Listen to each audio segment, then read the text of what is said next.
하거든 박샤나 하스테오 럭다운 박샤 베데고 라이다 가작 તમારા ફેવરિટ રિઝાકા આપણી બિશિંગથી નચવાકની ફાલનો રવા ફેવ રિઝાકમાની 거절왜 박샤노 하스테보 럭다운어 박샤 베데고 라이다 가작 તમારા ફેવરિટ રિઝાકા આપણી બિશિંગથી નચવાકની ફાલનો રવા ફેવ રિઝાકમા니 피아바 럭다운이 비싱거 쪼악 팔마니 셰프마니 라이다 세티 박샤 바니야 클라이네러 바니야 카이노 똥고 샤이만카 랑마니 그방케 쪼악 파이마니러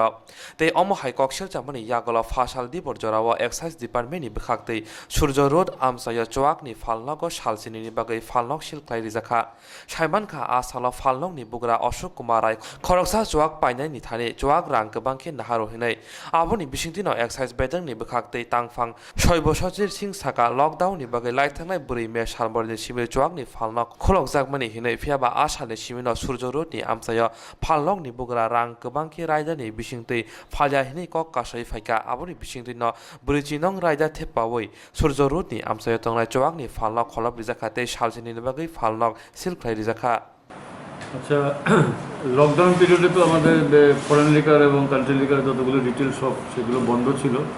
তো যথারীতি যখন খুলেছিল যে ডেটে সেই ডেটে আমরা খবর পাই, স্পেসিফিক ইনফরমেশন পাই যে সূর্যতমণি এফএল শপ 2 যেটার মালিক বোধহয় লাইসেন্সি অশোক কুমার রয়, ওনার কাউন্টার থেকে এমআরপি থেকে বেশি দামে মানে ওয়াইন বিক্রি হচ্ছিল, সে বিয়ার হোক আর ইন্ডিয়ান ফরেন লিকার। এবার 2018-তে একটা নোটিফিকেশন আছে যে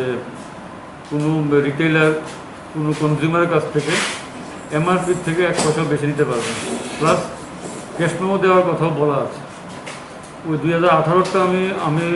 আবার 2019 নভেম্বরের দিকে শেষের দিকে ওদেরকে রিমাইন্ড করানোর জন্য ওইটা আমি আবার রিঅর্ডার করে ওই অর্ডারটা কপিটাকে এক্সট্রাক্ট কপি করে সার্কুলেট করে ওনাদের কাছ থেকে রিসিভ করিয়ে নিয়েছি এবং সবাইকে আমি বলেছিলাম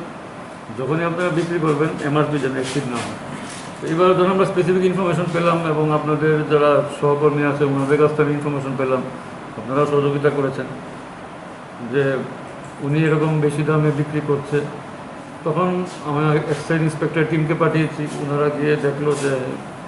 কথাটা সত্যি। উনি স্বীকার করেছে যে লাইসেন্সি উনি he has admitted the fault এবং মানে সে বলেছে যে উনি আর করবেন না। তো অ্যাডমিট যেহেতু করেছে আমরা এখন as per Tripura excise act 1987 40 ধারায় যে প্রভিশন আছে সেই প্রভিশনে ওনার লাইসেন্সটা সাসপেন্ড করে দিয়েছি 7 দিনের জন্য। সব দোকান সিল করে দিয়েছি, 7 দিন ওর দোকান বন্ধ থাকবে। আর আপনাদের মাধ্যমে আমি একটা মেসেজ দিতে চাই যে কোনো রিটেলার কোনো মতেই যেন কারোর থেকে কোনো কনজিউমারের কাছ থেকে এমআরপির থেকে 1 পয়সা বেশি যেন না নেওয়া হয়। তাহলে আগামী দিনে আমরা আরও যেটা 7 দিন হয়েছে সেটা হয়তো বেশি হতে পারে। কাটার সময় ক্যাশ